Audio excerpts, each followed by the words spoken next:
very soon. In fact, we're here right now for our first draft between OMG and QG, and the Thresh is actually the first ban away. Does Morgana make it through picks and bans? Doinby has shown, even if the matchup doesn't even suit it, like we can understand back at MSI, Morgana versus LeBlanc, not happy times for Morgana, but a quite competitive matchup. That was a decent scenario, but yesterday, Friday, picking it against Cassiopeia, a very poor matchup for Morgana. But Morgana, the unique thing, throw down that puddle, leave the lane, no aggro taken, pushes the wave very well. You can always be competitive, but you're certainly not looking for any semblance of a solo kill. That was Flandre's reasoning, I think, for why he loved the champion so much. Just like, it's always fine. What are you going to do? I've got the black shield on. See you later. I'm leaving. Exactly, as Hecarim's the second man for OMG. Azir Kalista, the next two there for QG. Uzi, I don't think he's going to see that champion many times. Kalista, that is. I mean, he doesn't necessarily always win on it, but his mechanics just unbelievable on that champion. Just really impressive. So ban it away to stop that worst case scenario of the hop, skip, and jump pentakill. Yep, and we can see ban missed there, I think, for OMG. May have been a penalty there that we weren't aware of, but no third ban there for OMG means that QG going to look to see what they want for their last ban Jungler's here. paradise so far. Yeah, no Jungler's ban. I mean, Rek'Sai's a decent ban on the red side if you're QG just to take it away, but plenty of options available for the last one, and the inevitable first pick as Maokai is actually the last ban. So the whole jungle pool is available. Screams Gragas or Rek'Sai first pick. Not really sure where Zhuezhui will go. The Gragas was definitely the better of his two performances on day one. So Gragas first pick, I would say, will be likely. He's just mousing over a few picks.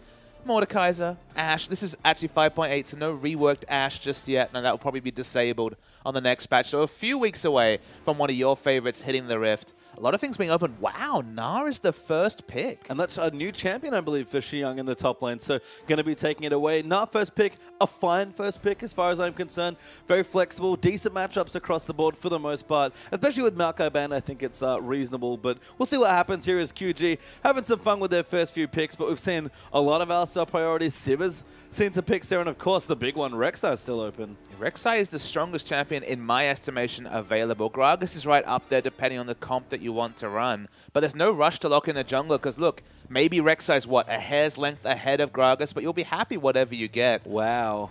LeBlanc, Alistar, they get both the burst assassin and the best support at dealing with this assassin in the first rotation. I like the Alistar a lot. We've seen lots of teams go to that as a first few pick. It does leave Sivir open. They instantly pick it up along with Gragas to OMG, but Doinby's got a new champion and Morgana didn't get banned. But Zhuezhui gets the Gragas, and more importantly, Uzi picks up the now 14-2 Sivir. Sivir comps this whole year. As soon as Uzi joined the lineup, it was only really Sivir that seemed to promote lots and lots of winning for OMG. Their win rate on that champion looked so much more comfortable with that pick. Looking over on the QG side, maybe going to take the Irelia into Gnar matchup. We've seen it once so far this weekend, and Irelia was able to win, but there were multiple things helping Flandre get that matchup over the line. Casting your mind back to the LCK final, you can see that this matchup has started to warp maybe towards Gnar with excellent itemization like the new Black Cleaver. I feel like it'll move towards Gnar more and more, but if you get enough lane swaps, if you get enough shenanigans going that Gnar has to build for the team fights, there's always that point where Irelia can use level 7, level 9 and Trinity Force to overcome the pesky little Gnar. I think Koro did it in the MSI final as well, so there's definitely contention on both sides, but Rek'Sai, Irelia, the picks for QG. My big question is, how did Swift get Rek'Sai this late here? But Orianna's going to get locked in. Nautilus will join it for OMG, and their draft already, it's done. So much early power. Got LeBlanc, Rek'Sai, very strong ganking duo in the mid lane. Excellent lane to gank in the top lane with Irelia with the Equilibrium Strike. Alistar again provides CC in the bottom lane. If there's a lane swap, roaming Alistar and Rek'Sai is CC train central coming through to multiple lanes. So a lot of early power. Doesn't mean that their late game is going to fall away either. It's this unique situation that we seem to be placing on 5.8, where once again, the last pick will be 80 carry. Yeah, that's 2 games in a row at least. Quite a few this weekend, actually, as well. And Graves is the pickup there for Mid-game TNT. central. Yeah, I mean, QG, we talked about them being an aggressive young side. That certainly showed in their series against LGD. I have good news for you QG fans out there, and there's probably a lot of new fans after what happened on day one. QG are not slowing down at all in this series. And a lot of the LSBO experts told us that, look, if it gets to the late game, if they can't snowball a lead, it's not necessarily QG's late game team fights that get them the victories, not necessarily their strategic plays, it's early early rotations, it's strong mechanics, it's getting that win sewn up in the first 10 to 15 minutes. And man, they've picked themselves in a situation where if they can do that, they will do it with style. Yeah, and they've picked completely to just take over the early and mid game and snowball through. So OMG, be interesting to see if they can weather the storm. They must feel comfortable with their draft, but I don't know if any team's going to sit across from QG and feel that comfortable at this point. I don't know about the QG coach being quite so casually attired. No suit coming through at all. Don't know about these rules. A bit lax in His hair China. crazy, though. That's all that matters. His hair was crazy. They're perfect. So crazy. Matches the team then. It's Ray versus Swift in the jungle. Gragas versus Rek'Sai. Is Cool going to take the classic counter pick? Orianna into LeBlanc. Knows a lot about both these champions, the LeBlanc side especially, usually the aggressor. Siva's win rate really makes OMG a bit favorable this time. Sivir and Nautilus, very similar to Sivir and Alistar or Sivir and Annie. Very engaged, heavy support, going to really be sped up by that Sivir on the hunt. The 300 base movement speed, so much higher when you're popping that ultimate.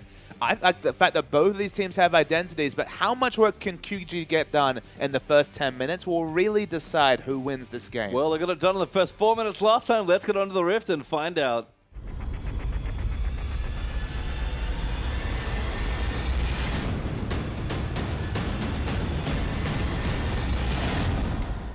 And welcome back for our first game between OMG and QG. It's an old school Chinese powerhouse up against the upstart newcomers, and QG start 2-0, OMG 1-1 unfortunately for them on their first week of the LPL, but Uzi's back with the big winner Sivir from this week, and we're going to have a pause just to slow things down ever so slightly. QG, their aggression must be contained somewhat. And QG, they play their own style, they're all about aggression, and they pick for it. They definitely know what a game they win looks like, and they don't try and flatter to deceive. They don't try and counterpick. They pick their own comp, and they try to win with. That's usually the sign of a strong team. If you're spending your whole time counterpicking or respecting your opponents, you're probably giving them too much credit. Play your own game, and this is an OMG lineup that isn't necessarily to be feared as much as previous lineups. On paper, looks so strong at the start of the 2015 spring split. As far as we know in the 2015 summer split, they've got a lot to really prove. Yeah, they do, and I think we'll have to see both of these teams really step up as the season moves through. Very exciting for QG, of course, and OMG, a team that everybody loves to see win, but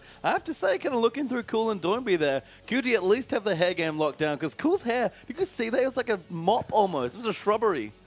It's just the hair central game. You already called the first team. You backed yourself into a corner and said they were the boy band, and then the real boy band came out with the sick hair.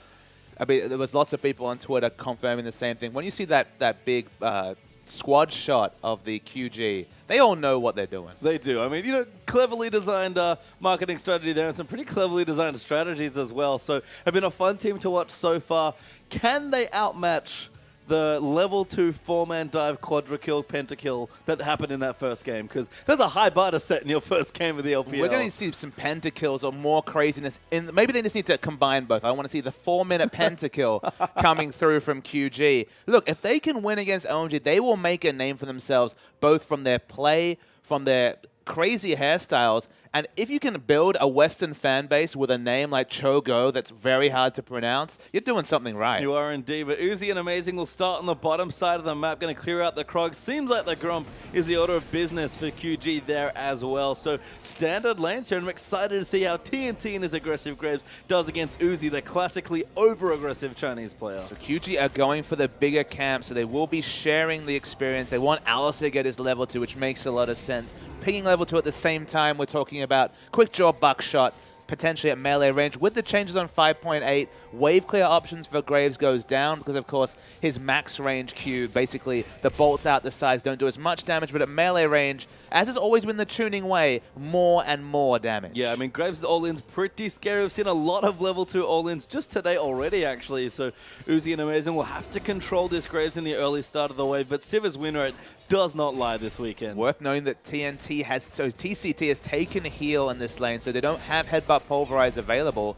They know this to OMG, so the aggression is very measured from OMG. Might as well go in aggressive because they don't have to worry about that huge mini Malphite ultimate. And Uzi, as always, will force you to fight for every CS that you want. And you can see pressuring aggressively, keeping a CS lead. And Uzi, he doesn't matter if he wins by, you know, 2 or 20 CS here. He just wants to have an advantage over you. Swift is mid lane very, very fast. That is early there. Maybe looks for the flash. No, just forcing the cleanse from Cool, but Swift, if he revisits in that situation again, Cool's dead. I thought he might even look for the flash. Between the cleanse flash would have lived, so probably smart to hold on to the summoner spell. Gragas just went for the much more passive choice of just completing all the camps he had available and didn't take the Scuttle Crab, hasn't even taken his second buff. It would have been unanswered aggression in the mid lane. And speaking of aggression, Swift's not done. No, Swift is never done, let's be realistic. Right now he's going to visit his blue buff, but you have to think he's going to look to gank another lane. It's just very, very present. His pathing is really impressive because his pathing gets him a similar amount of CS to his opponent, but also navigates him towards the mid lane, gets a gank on the route as well. Very, very impressive players. We're going to see the debut of Qiao on this Gnar. Yeah, V actually playing Aurelia as well. Going to get some good trade damage in. In fact, Doinby's roamed up at level 3. Really fancying a kill. Goes in, finds a chance. Can he complete the tether? No ignite. Couldn't get in range. But what an aggressive roam by the mid laner. Super aggressive roam. Crucially, even if he'd ignited, wouldn't have been enough damage. Didn't quite have the burst. Was about an auto attack away, but would have just died to the turret in that particular regard. I like the front footness, though. He knew that Orianna was playing so defensive with Cleanse down and with Rek'Sai already showing pressure in the mid lane. Free roam. Gets a summon, doesn't get a summon as well, gets a lot of pressure, and now draws the teleport out of Qiao. And Doinby, really smart play on top of that as well. I think kind of played a mind game there as V just dives back in onto Qiao. Damage going to come through. Nard does have his summoner flash up, but not the teleport after that. And Doinby's actually back to CSing. I think those extra potions paying off there. And V's showing no respect whatsoever to Xiang's Gnar by maxing W first, not even putting a second point into Equilibrium Strike. Usually with all the CC and the amount of space you can open as Gnar, you'd expect an Equilibrium Strike for just any sort of equalizing traits to the Aurelia, but he's looking for kill pressure. Yeah, Uzi though continuing to farm nicely, and Swift's back here. Cool's going to get nailed by another tether. Swift comes in, finds the knock up there, and Cool's forced to flash. This has just been repeat city, and the jungle pressure between Zhuezhue and Swift has been night and day. Zhuezhue always on the back foot, where Swift, as we expected in this matchup, always trying to make things happen. And Swift still ahead in CS as well there, so like you mentioned, still pathing intelligently, taking his ganking windows very well, despite how narrow they may be. And the bottom lane's fine, but that's the only lane that doesn't feel under immediate threat right now. And the important thing to conclude for the viewers is there's no excuses for Zhuezhue. He's on a ganking jungler also in Gragas. Both these junglers have the options of being flexible and either farming or ganking, but he's just finding time to gank and farm at the same time in a very even pressure matchup. Swift's actually counter jungling now as well, so deduce correctly that Zhuezhue is on this side of the map, so goes around, just takes away, I believe, the Grump and now the Wolf Camp as well. So just with the Hunter's Machete, this Rek'Sai's done so much work, and Cool might be in trouble once again. I think he knows what's coming. Does get the knock-up, chains will land, ignite down, and Cool is finally dead. First blood to Doinby. And that is the culmination of 6 minutes of jungle excellence and pathing from Swift. Doinby deserves a lot of respect as well for finding time to go top, but QG, a 6 minutes of masterclass from both the jungler and the mid laner. And I believe both the Korean players of the side there, the mid laner and jungler, Correct. much like Qiao and Rookie, showing a lot of synergy early on. I mean, impressing me even more than Qiao Rookie, to be honest, which is a big thing to say given that they took the KD rolls to Arrows to the OGN finals and an OGN title in 2014. Qiao and Rookie had a lot more practice and a lot more showings in the LPL, but just from the limited tape, Swift and Doinby deserve to be in the conversation. Looking good so far. Here is V, also with a bit of extra pressure. Has got a Phage already in this matchup. 10 CS up as well. Qiao, the new top laner here, used to be a mid laner, played support for OMG as a sub last split. Maybe going to struggle here in a matchup because V is just pressuring so hard. And look, he's picked a counter matchup that, again, we've said has gone kind of both ways. But it's against a player who's new to the role, so he's just confident that I'm just going to dominate you. That's why he's gone Phage. He's happily put multiple points into his W. He just doesn't think that Zhang will have the mechanics, which is a kind of a dangerous precedent, because if one thing Zhang had in his Syndra or Morgana days was mechanics, the all-in comes through and Zhang can't do anything. That actually might be a kill. Qiao does have his flash, but doesn't need to use it. But the pressure's relentless here from the Aurelia. Crystal and Flash charge. Going to charge up a bit more of that mana, and Zhuezhue not even level 6 yet. Swift is level 7. And he still has flash. He does indeed. Going to keep going in. Find Zhuezhue. This actually might just be a kill. Gragas can't do anything at this stage. Does get the slowdown. Prey Seeker not going to land, but that blue buff's gone. That's a crazy, crazy move from Swift. He went in with no vision whatsoever. He knew he'd either find a buff or find an underlevel opponent, but 2 levels? crazy. I mean, both his laners in top and mid are ahead as well. So Swift, it looks crazy, but he just felt so safe. They picked the matchups though, Pastry Time. Nah should be winning the top lane, but this is probably just more of a skill differential, at least in top lane, between V and Qiao. Doinby's got the more aggressive side of the matchup in mid lane, and they've spent so much time relentlessly ganking, blowing first Cleanse, then Flash. Now Cleanse is back up, but the death has already come through. So both lanes winning, both lanes reacting with CC. It's a jungler's paradise, but it's only for Swift. Look, Swift deserves so much credit here because that invade works so wonderfully when you've got 2 lanes ahead already. Sure, V got ahead because he just played well in a matchup that's fairly skill intensive, especially in early levels.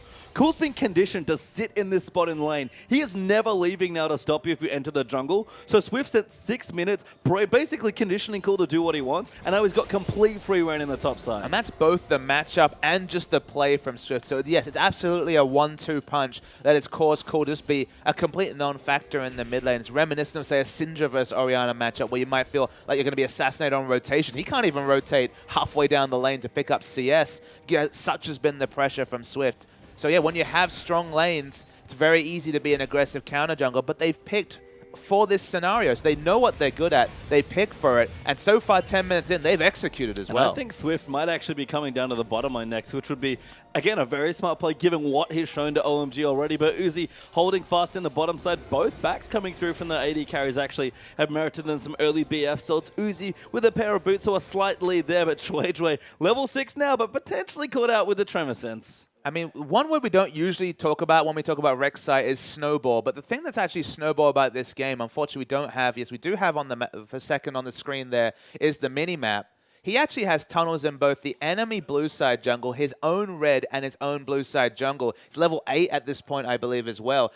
All this is aggressive pathing, and obviously using the tunnel off cooldown every time means that his global ability to globally react is huge. But man, that collateral damage was massive. TCT, though, gonna go down there. Amazing gets the next kill. TNT, great flash to dodge it, but a massive team fight means that OMG starting to take over. Swift's gonna fall as well to Uzi, and that's 4 kills to 0 as V. He's stuck in the top lane with his teleport. Yeah, the 5-man roam down bottom. Unfortunately, missed the starting action of that, but it's been massive for OMG. Undoes a lot of QG's work in the first 10 minutes. We were talking about flawless execution. Something obviously went awry as a huge amount of advantages, and suddenly a 2-0-2 Uzi emerges at 10 minutes. Yeah, Doinby, I believe, caught in transition. In fact, we're going to see it again. So we're going to see the replay coming through.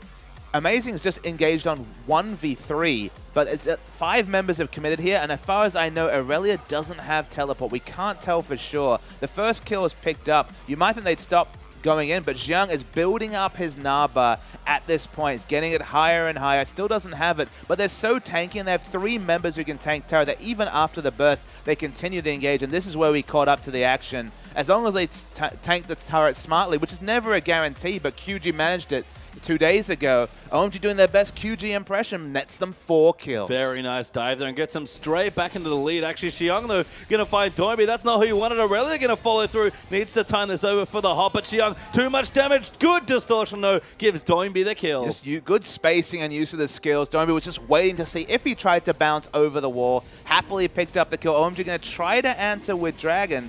Dragon's what got them that advantage with the 4 kills they got off the back of a contest around Dragon, but LeBlanc shows in mid and they have to back away. Swift, though, going to try and get some wards back. TNT will return to the bottom side that Uzi has pushed in aggressively. He actually got double buffs after that last exchange. So TNT is ahead at 2-0-2. This is not the Uzi you want to have on the other side. One kind of story point we didn't get to mention, we might still not get to mention, is the mimicked chains actually has popped from going back to the distortion in that particular case, that TNT and Uzi are no strangers. They were in the same Royal Squad post-Season 3 Worlds. Uzi moved to the mid lane after Tabe retired.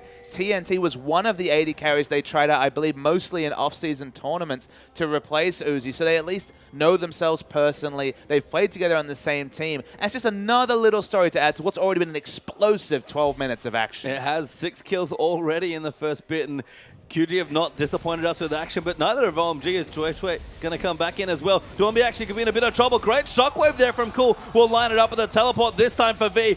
That jungler is dead as Gragas goes down, and Swift claims that one. Yeah, the teleport came through, doesn't even get a kill assist in that situation. Was looking necessary in bottom. Yeah, Uzi going in aggressive, but TNT on the Graves. Just a bit more power in those sort of duels. QG Games bring action, if nothing else, Base Jam. They're behind in the kill score, but 600 gold ahead, mostly because of the top lane matchup. As expected, the seasoned top laner in what is traditionally a counter matchup, doing very, very well. 30 CS is the advantage for Irelia over Nah. Yeah, got a dagger and an amplifying tome, interestingly. So kind of split the difference on the Sheen and the Zeal, but we'll be moving in towards that Trinity Force fairly soon. Swift going to clear out the ward there as well. So continuing to get vision around and trying to, again, keep that blue buff in his control. It's crazy to think, but actually Amp Tome and Zeal is probably the most damage you can buy with 2 components. You don't need the mana at this point if you're just going for all-in trades. The crit strike gives you situational damage, but even though the Amp Tome is only, what, a 0.5 ratio onto the E and then a small ratio onto the ultimate,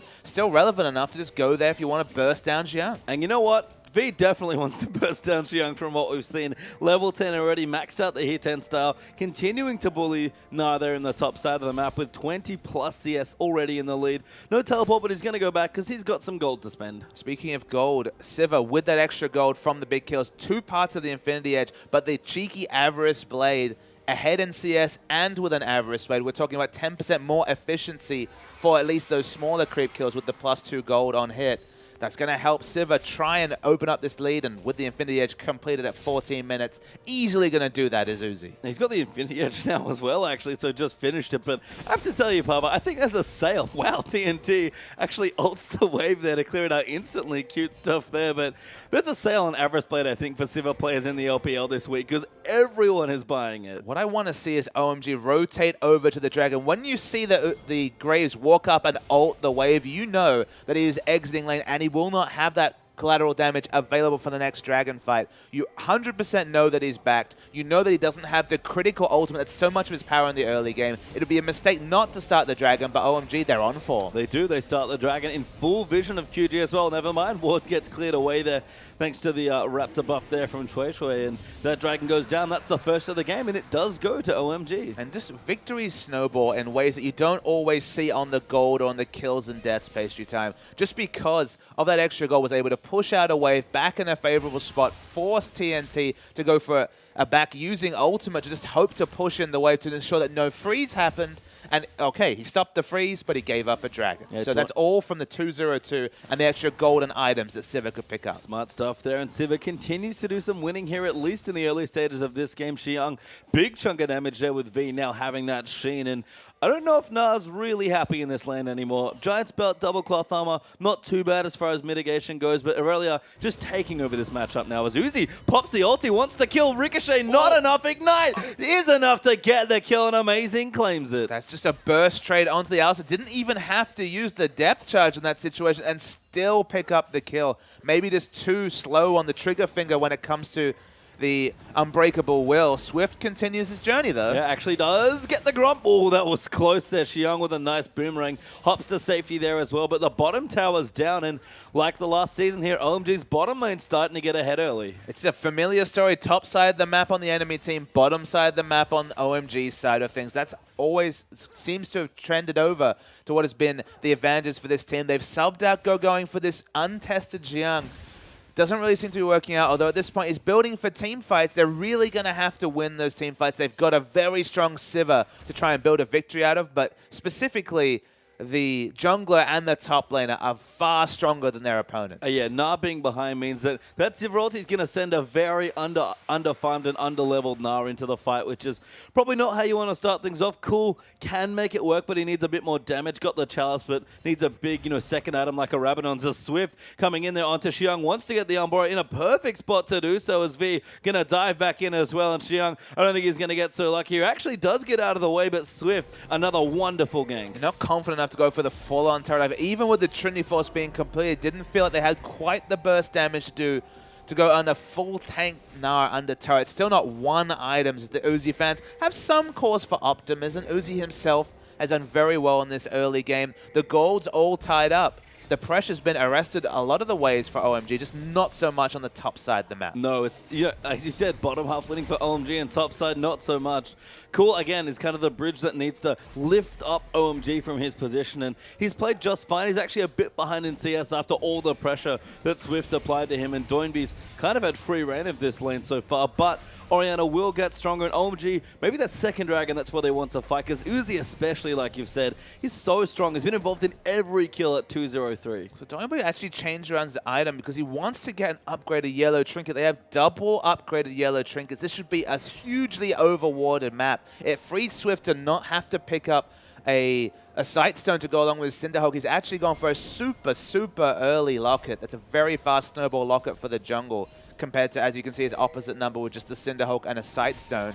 It's a team fight build. They want to opt into team fights and disregard the shockwave damage. Honestly, at this point, with just Athene's being completed, the shockwave's just going to be, for CC mostly, going to tickle the backline through the locket. I really like this itemization that's come through because now the pressure's off the jungler to do all the warding. It's really nice to see some teams kind of using the trinket system in a newish way, because that changed, with the upgraded system, making swapping that much easier, even though it costs you a bit of gold, does open up a lot of cool strategic plays. So I like it a lot from QG, and Qiao does not like this, although two more members of OMG trying to bait him in, but V spotted it out. It shows quite a lot of restraint. He had a lane ward, so I think he's seen at least one of these members, possibly both of them, come into lane. He's just trying to be creative and buy as much time as possible because now his other laners can do whatever they want. TCT's here as well, so if he can make it back to his turret, he's probably not in too much danger. And Swift apparently lives in the enemy jungle because he is trying to counter jungle at every possible turn. Now, a lot of his early work was undone from the free 4 kills that OMG picked up. They want to take down this turret. Siv's not even going back to it, so they will get it eventually. Has the Void Rush available, so can definitely rotate to top. He's level 11 also. His opposite number, level 10. Definitely over-leveled on the jungle as Swift. And that's just a credit to Swift's great early game play as he's back in the top side. Amazing. He's still hiding in the brush here, but now Uzi's going to join him and they'll try and take out another turret. TCT happily sitting under the jungle as well. They're looking for Cool. Oh, Cool gets nailed by a chain. Just missing there. The shockwave might save him. Cool trying, but Shui late with the ulti. Xiang's poured it in as well. Swift will be slowed. Hop moves in. Swift has to be careful. No tunnel just yet, but turns it around. Doinby will join in as well. Good knock up to buy a bit more time. Now the teleport's coming through, but Swift does fall. Doinby caught out now as well, but Qiao going to get bursted down into Meganar. Finds the wall up. Good juke there from Doinby. Shui now in trouble, going to go down. TCT collapses as well, and QG going to find, yes, another kill. Uzi trying to make it work, but too many people here. Amazing has to be careful. Uzi pops his ulti, maybe goes back in. He's feeling very, very, very manly, but V finds a dive, pulverize in, and Amazing's dead as well. QG, amazing team fight. Really nice team fight there. Uzi was thinking 1v4 was a possibility, but they just waited for the flash pulverize to come through from TCT. It was a nice rotation from TNT, actually got the kill credit with just throwing through the collateral damage. Swift teleports back in with the Void Rush. The dragon spawns in 15 seconds. They're in position for it, and this jungle just keeps farming. And look, with Uzi's items that he just got, Static Shift plus the Berserker Greaves and the Infinity Edge, I don't blame him from going for that 2v4 effectively with his support, but he was about one well-timed spell shield away from going full Uzi once more. So we're going to see the replay. Swift lives a long, long time because he's got so many extra items. Even used the Chilling Smite to try and dissuade any sort of engage. The teleport is channeled through. OMG honestly should be backing away. Maybe they're baited by the fact that Qiao actually got into Mega Gnar form. Notice he hasn't used the Gnar ultimate just yet. Ends up getting burst down. Finally, Gnar's just for damage at the end and falls. We don't get to see the rest of the fight as it looks like Dragon is going to really start to be contested. Yeah, it's back alive here, and TCT's ready to charge in with his Moby Boots Sivir on the other team, so they're not going to be able to use that one, but QG just going to start at the Baron straight in OMG's face. Well, they just put down 200 gold's worth of pink wards just to try and guarantee this particular Dragon. They pull it out very, very well. The Boomerang Blade will be able to hit it, so the Speculative Seal, we've seen stranger things earlier today. To slow Dragon, they want to make sure they don't let it re-aggro. Yeah, releasing it there as well, so very smart stuff. We'll take it away, and that's the first for QG, so equalizing that objective up 2-1 in turrets there as well, and about 3,000-4,000 gold ahead. So OMG, still plenty of wiggle room here, but Doinby going in, gets Shockwave as a result, body slamming there as well. Qiao coming in, massive Gnar back, but his dust just now dies as Gragas gets the kill. TCT gets evaporated by Uzi, and they are diving well and truly under this turret. Swift, the next target, may just live here because he's so tanky good. Lock it there as well at the end. Uzi throws out the boomerang, doesn't quite get it, and TNT might just have to ult the wave again. Doinby made the unforced error. TNT, though. That's too deep there. Hook lands as well. Amazing. Very strong skill shot play there to clean up the AD carry, and that tower's dead as well. A big misstep for the newcomers. Just too cute was the play from first Doinby, and then at the end TNT. They did not need to put themselves in position to die. Just let the outer turret go down. You would not have lost a second, but the second will be the result. That's a big win for OMG, who have been struggling in the objective game this game. Yeah, equalizes the gold pretty much there as well. Only 300 now between the two teams. Finally cracked the mid turret's important as well, and Uzi once again 4-1-3 on this Sivir, leading the charge, and we keep talking about it. Sivir's win rate looks to be only going up from here. The rookie mistakes, they weren't apparent in the series against LGD, but they're finally starting to come through here. If anything, over-aggression seems to be the big issue, or the big teething problem that QG might have coming into the LPL. On the one hand, it serves them well. Aggression can get yourselves into situations where you can win games that otherwise might have snowballed away. But over-aggression is what cost them a couple of turrets and probably was the large stimulus for that turret dive that got OMG the first 4 kills on the board. And now QG have to really start worrying about the items from OMG. Aegis done there for Gragas. Randy and Zoman completed there for Xiang's Nah. The Rabadons is now done for Cool, and Uzi's only getting stronger. Even Nautilus building a righteous score is not too far off that pickup as well. So QG's items aren't bad by any stretch, but that big team fight potential that OMG were looking for, they're now enabled to actually look for those fights now. And we have to come back to the comps when we talk about their items. While their items are slightly ahead, it doesn't really matter much when the scaling is only going to get better and better for OMG towards the end of this game. So the only thing you can really hope for from QG is just say, okay, we're competitive at this point. We're slightly ahead in gold. It's mostly a wash in that particular situation. We just need to refocus. We can't afford to lose any fights from this point forward. There's always a tipping point. Usually it's going to be maybe the Sorcerer's Shoes into Void Star for Orianna, just so she starts doing relevant burst damage to what is a mostly squishy lineup coming through from QG, especially to magic damage outside of the locket that's been picked up by Swift. QG have picked a mid-game lineup. It's the mid-game now. They certainly haven't got themselves the lead they might have thought they had when they just relentlessly pursued into the mid lane to knock down Cool and really take him out of this game. Everyone's started to find relevancy except for maybe Qiao on the side of OMG. And with the Sivir ultimate, you can always go in. Yeah, amazing. Just finds an ulti actually there. TCT maybe now caught a great ulti there from the Gragas. As V gets knocked back in. He dives in onto Uzi, but Orianna takes him out. Now TCT might get caught out. The ulti's still ticking, but it does not last that long. And Shui Shui going to get the next kill. That's 2-0 OMG. And OMG are playing very basic League of Legends. Group with Sivir, press the on the hunt and get picks and acquire kills. They're looking to try and actually force action onto this Baron. Assertive Barons are one of the reasons Master 3 looks so good. Doinby, though. Doinby sick. 1v1. No, doesn't quite kill Uzi. The collateral damage tries to find it, but Uzi somehow lives. Prey Seeker not going to be lucky there either. But that does leave OMG off the Baron. It does take OMG off the Baron. It's still very successful move coming through from Doinby. I believe already had his death cap at that point. Now adding an extra Needlessly Large Rod, going for by far the most damage on this LeBlanc build. Will have wave clear options and also solo kill potential, especially when the Void Staff comes through. Yeah, that's off quite soon here as well. And Dragon back up in a minute 52. That's our next pressure point here in this game. We're currently split on the objective 1-1, so we'll see which team can try and get it. And I think for QG, it might be slightly more important because 5 Dragons, that's another reasonable way to keep themselves in the game or win it, honestly. I don't think it's that important for this comp. You know, when we usually talk about outscaled comps, you might say, okay, but they can always pick up the 5 Dragon stack and have the percentage stats. I think with the Graves especially, they're just looking to try and take this game out early. They want to try and burst down. But they're basically fully burst related in fights, whether it's LeBlanc Graves or even Aurelia's damage is mostly going to be about the burst coming through from the Trinity Force procs. Burst comps will naturally fall off in the late game compared to sustained damage. So they need to get the objectives now, and they're going real aggressive onto Amazing. They are, but the ball zones them off there. TCT trying to find a line in, but takes a big chunk of damage as a result, and QG going to get completely denied. I like that V was split pushing down the bottom. I was surprised he didn't do it early, but that teleport's going to undo all of the pushing.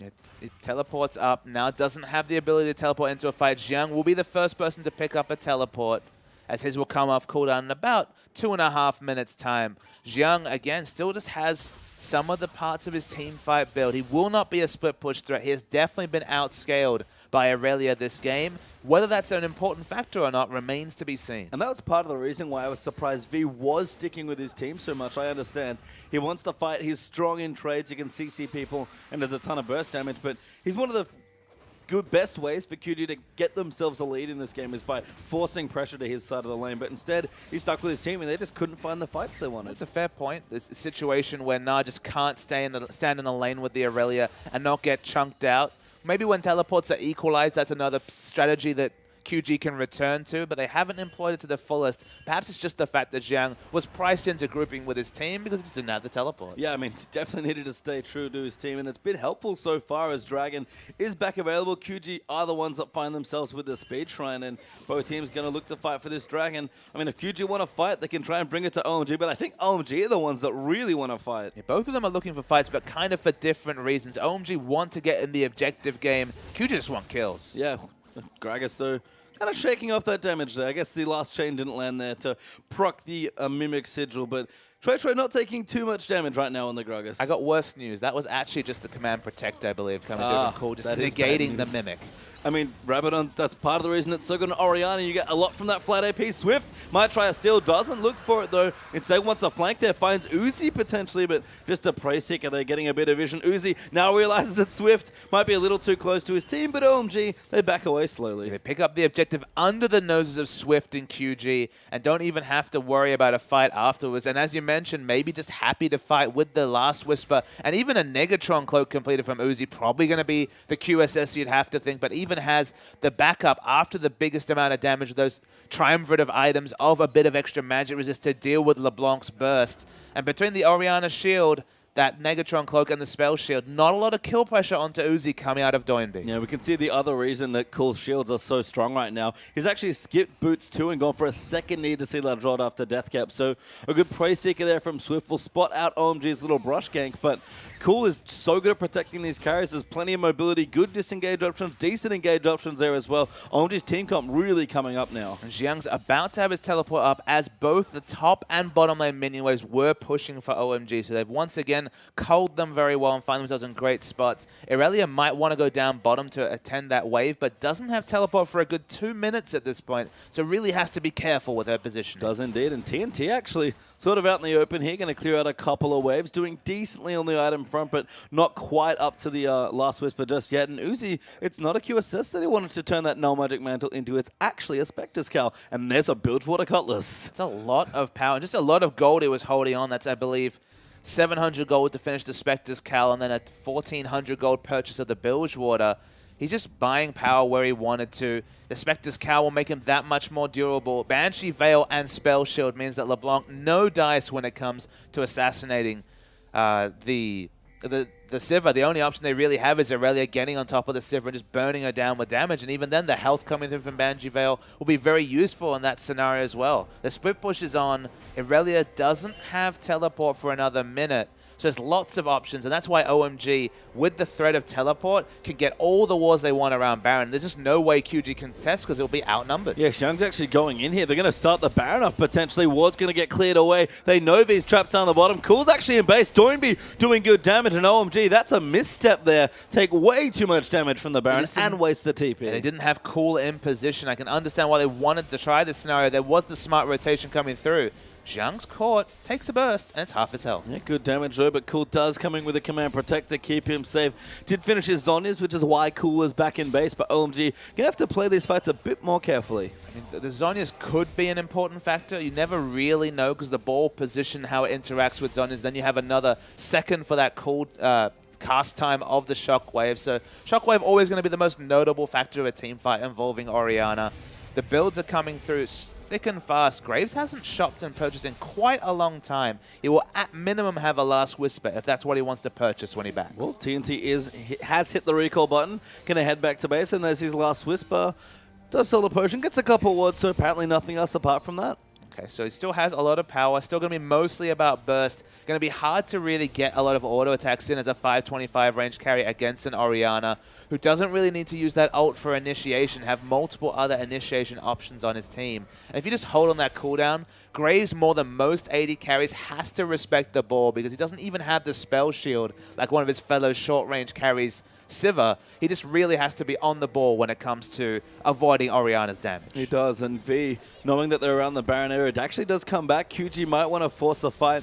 Had his teleport up available, Qiao does not have his, so QG can commit to pressure in other lanes with the Aurelia if they so desire, but level still wanting here for TNT, especially once that level 16. Going to be there relatively quickly as he's about a fifth of the way through that progress, and just looking through for that. Items across the board looking decent, but both teams at this point almost waiting for the next dragon. Items in the advantage of QG, composition in the advantage, and AD carry in the advantage of OMG. So it's really a fine line between a team fight win for either team. I feel like a pick needs to happen for QG before they win a fight, but you just look at the difference in items. The junglers is probably the clearest example there. Cinder, Hulk, and a locket for both of them, but then a completed Randuin's the case for Swift. It's basically a Randuin's ahead of his opposition compared to just the 200 health and the wards provided by the Sightstone. The items looking wonderful for QG, but again, engineering a pick when the wards really have come down for OMG is going to be difficult. I mean, just the CS values between the junglers as well. Swift has 160 plus CS already, and Shui hasn't even cracked 100. So Swift, again, strong ganker, very aggressive, but great pathing as well. He's put himself in a great situation. It's probably the reason the gold lead's fairly close, only 1,000 up for OMG right now, but Dragon's going to be back soon, and Swift, all that gold in the world means nothing if they can't find a way to close the game out. That's the question. They need a pick, I think, on paper, preferably onto Cool to be able to win a team fight. If Orianna is able to freely auto and move around the ball with command attack, it's just so hard for QT to navigate all the threats that are on the side of OMG and win a fight. They have great wards around the map, some defensive, some offensive. We're waiting for a point to fight over, and I guess the next dragon is the most obvious point of call. Yeah, both teams waiting pretty patiently here for the objectives. Qiao, Mega Knight form, has a Banshee's Veil now actually to go along with the Chain Vest and his Randuin's plus the Ninja Tab Eye. So going to go back, maybe spend some gold, but needs to stack a bit of rage up moving in for that dragon. Shui clearing minions out as well. Cool also with his Sock Shoes now, so even more damage coming out from that big shockwave. But again, team's just going to set up for Vision. OMG moved to clear it out, and QG had some good setup wards right now as well. Swift was being donated the farm in the bottom lane. That's one of the unique factors. Maybe taking a page out of EDG's book and giving Swift a bit of extra gold, like is often the case with Clear Love. His purchase after he had those tank items we spoke about, the Locket, the Randuins, and the Cinderhawk, actually the Phage. So maybe it will be Black Cleaver from the jungle that we kind of wondered about but have never seen. So maybe even damage carry potential coming out from the jungler. Now you can see, teleport actually coming through there for V. So going to zone them off here. OMG don't quite want to go in just yet. Dragon getting low. Swift will return to try and smite it away. Good hook though, lands for amazing. Massive knock-up though from TCT. Now in TNT getting dove in on the backline. Ulti's going everywhere, but Toynbee dives in. Almost takes out Cool with a flank. Zon is his pop. Qiao though with a massive ulti. And OMG just going to clean it up, but Toynbee diving back in. Uzi flashes out of the way, and TCT, the only one left alive, and not for very much longer. They did not respect the Orianna ultimate. Triple Orianna shockwave onto all the damage dealers, led into the world's best Gnar ultimate against the wall from Qiao. It all lined up for him. It didn't require any savvy mechanics like Koro's. So they pick up all their kills. They walk over to Baron, and OMG, it looked pretty dicey for them, but the moment we came out of some of those technical issues, they've really burst forward. Yeah, going straight in onto the Baron now. Plenty of Baron damage left, especially given that QG won't be in the area to contest it. Do have to tend to some of these side waves. QG have done a great job pressuring those, but Baron's going to go down. They'll go back, spend their gold, prune those waves, and look to push. Just a lovely wombo engage. It felt like QG had options to deal with it. TNT, for example, dying with his flash available, actually was just on the corner, just on the tip of the shockwave radius. He might have thought he was safe. He certainly was not. Swift Void rushes back into the Dragon Pit. Might be able to take down this objective. It'll only be 2-2, but at least it delays a possible 5th dragon further into the game. I mean, equalizing dragon is fine. I think QG are right to take it, especially if they gifted it like this. Don't want to die, though, and teleports are coming in. TNT, an obvious target. Qiao going to run in. Banshees comes through. Sivir ultimate pop. Shui looking again. Finds a mini-stun into the wall for V now. They'll slow him down, and Gragas so sticky when it comes to CC, even with the Aurelia passive there. Good stun coming in. Good wallop though from Qiao. So many stuns. A shockwave to secure the kill. They do get it, but Uzi off to the side. He's in trouble, and it's amazing actually. He gets picked off by Doinby. Now OMG going to keep moving through. Doinby a bit out of position, but he's trying to find assassinations. OMG frontline do not take damage anymore, Page Time, between the Gnar and the Gragas. You can see just swigging that cast, taking no damage. The fight continues. Oh, good pulverize there for TCT, but Uzi far too tanky and too much peel. TNT going back in. Uzi, great spell shield there coming in. TNT's going to go down, and Doinby finds no way back in. It's one of the reasons we no longer see Graves in the metagame. Just doesn't do damage to these frontliners. Doinby's doing decent chip damage to the Gragas with 3 items and then bonus stats, but it's not enough. Yeah, I mean, Doinby's still getting chased, probably able to get away. Distortion, fairly low cooldown at this stage, so OMG over-chasing a little bit here for this last kill, but Doinby still getting chased, just buying time and using the cooldowns wonderfully. Yeah, he's just trying to distract. That's his main job at the moment, is to look tasty to Zhuezhue and friends, to try and stop any more pushing to come through from OMG. Even Aurelia is going to be in position to stop Qiao from taking an unanswered inner turret. So in terms of objectives, not that many claimed by OMG. And that was the issue with all the sideways being controlled nicely by QG, is that OMG win a fight wonderfully, but Dragon's kind of already down, can't take that one away, and all of a sudden they look to push and there's just no ways for them to prep. The big problem though, Page Time, is that we talked about ways for QG to get back in this game. Short of a pick, you could see TNT 3 autos onto a Gragas with the Orianna ball, the Orianna shield on top of him, could not even break the shield. And this is with Last Whisper, Infinity Edge, and a Phantom Dancer. Graves is not going to do relevant damage, is so prone to being caught in the radius of Shockwave. In terms of AD carries, Sivir versus Graves, you might in the past have thought these are both very early game focused carries, but in this meta where there's so many tanks, Sivir can get into the front line, lose all her abilities for damage, doesn't lose any damage, isn't zoned away, has to respect assassins most of the time, but now is so tanky and has so many defensive options and a Banshee Veil to get through that. If you don't have to respect assassins, Sivir does a lot of damage. She does, and we've noted this when Sivir gets a fight with her tanks. That's the way you've described it, and that's exactly what happens. Uzi never wanted to shy away from melee combat on his AD carry either. I mean, it doesn't feel like an Uzi champion when you first think about it, but watching him play it and how they play with it as a team, it just suits him so well. It just suits OMG, like you mentioned. It's been by far their most winning combinations. Not always just the Sivir Hecarim, which I believe they piloted back in week 4 of the LPL, but these combinations they look so strong on, and QG just don't have the damage to dissuade them. Uzi's tanking a turret right now. He's so confident with the Mikhails there ready as well for amazing, and all the peel and just how strong his front line is. QG loses a turret. That's the 5th now for OMG versus only 3 for QG, and the push is not stopping. I don't know if it makes Uzi happy or sad that they only win with Sivir, the more teamfighter utility champion on the player, known for his hypercarry performances. But if this game confirms anything, look, we already knew that Sivir's pretty damn good, but OMG with Sivir look a completely different team. Even with a new lineup, the same Uzi Sivir brings out the best in them. So if we don't start seeing Sivir bans against at least OMG, I think it's just honestly a mistake. I think so too, and a big minion stack in the top wave going to be tended to by Gnar, actually. Qiao will pick that up. That is, yes, a giant stack of minions there. Double cannons, they're going to shoot that down, but Qiao should make it in time to cut it off. Is going to be the Black Cleaver coming through from Swift. A luxury Black Cleaver, but he's probably going to need to do the damage that TNT will not be doing. Maybe he'll be able to make up for TNT's lack of damage, and hell, the 30% armor shred. You already have a lot of innate attack speed when you Q as Rek'Sai, so maybe she can do the 30% armor shred to try and amplify some of the Graves damage that just wasn't really affecting the front line of OMG whatsoever. No, and cool, clearing up waves in the bottom side. Void Staff added now as well, so massive damage with the double need to see larger items. Might even look for Illudens as the last item just for extra flat ability power and a bit more wave clear. Qiao now nice and tanky with a Thornmail Warmogs to add into the Banshees and Randuins. OMG, about 8,000 gold ahead, but it feels like quite a bit more at this point. It does. There's no objective for them to fight over, so that gives Swift another minute or so to try and finish this Black Cleaver that he's been working towards. You can tell from the Phage and Kindle Gem in his build. There's theoretically other ways for him to go, but given the order that he's built these items, it's most likely going to be the Black Cleaver to try and augment TNT's damage, and I guess to some degree V's damage as well. And Swift probably does have to carry here at this point. You mentioned they sort of need a secondary threat.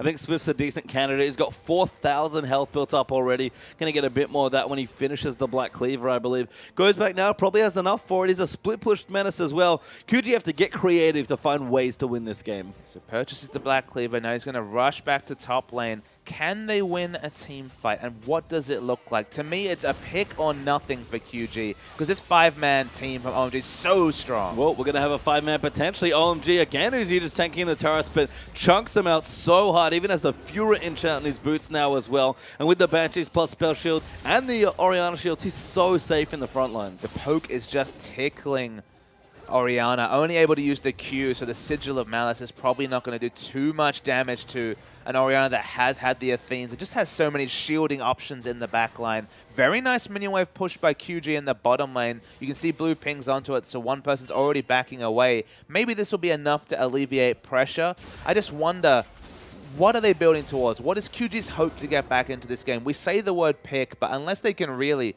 maybe just sell all their yellow trinkets for red trinkets and upgrade them and just deny every piece of vision, bait out the clairvoyance option that Siva's picked up, and then go for a kill. Maybe they can get the pick that way, but in any other way, in the late game, why walk into an unwatered brush if you're OMG? Well, Swift has set up a good situation. They're ignoring the minion wave in the bottom side, and Baron has just spawned back up, so maybe the answer is Desperation Baron. Uzi's at Dragon, by the way, but QG, without that knowledge, do not pull the trigger. If he was spotted out, this would be a different game, but with no vision on that side of the map, only a couple of tunnels for the potential split push, Uzi gets an absolutely free, critical third dragon for OMG. I mean, if Uzi wasn't moving forward fast enough here in these team fights with the ulti and the passive, that dragon's going to help out a bit more. And again, it's not a classic Uzi champion, but short range, best one moving forward with the tanks, or can outplay people with Spell Shield. It doesn't seem like it at first glance, but Siva really is an Uzi champion, has certainly become one. Looking aggressive. Yeah, Swift could be in trouble. Qiao going to dive in. Shui. Good ultimate. They're going to fight onto Swift, but he might just be able to get out of it slow. And the knock-up coming in as well. Great hook there from Amazing and Swift. That will seal his fate there. Uzi even popped his ulti just to make sure they got the kill.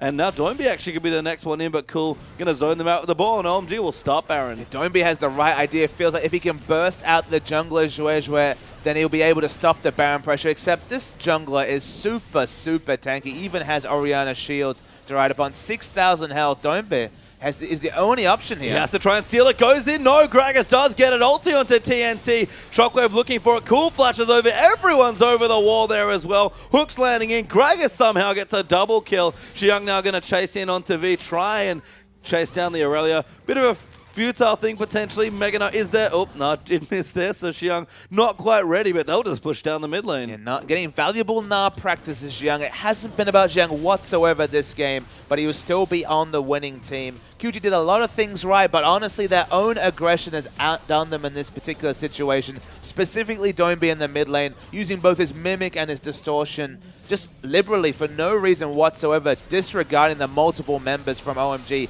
Disregard OMG at your own peril. Yeah, and OMG looking stronger now. TNT eats a Gragas ulti.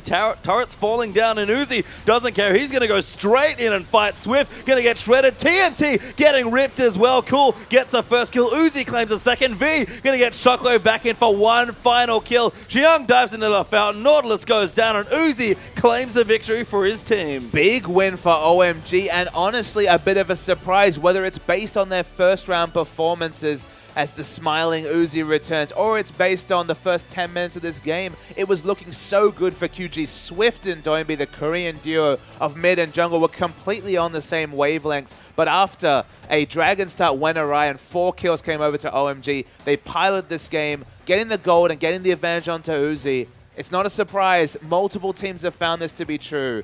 It's the way to victory. Yeah, 9-1-14, I believe, for Uzi's final score. 100 CS ahead of TNT by the end of the match there as well. And Uzi, what more to say about a player, even on a champion like Siva? The Graves pick, I think, is a bit questionable. They tried to go for an early power spike champion. Lucian, perhaps, would have been the better call to kind of split the difference in that particular situation. Uzi on Siva and OMG with Siva. Much, much stronger team, and GG well played to them. Yep, strong stuff, but there is a game still left to play. Don't go too far away, because when we return, Game 2 between OMG and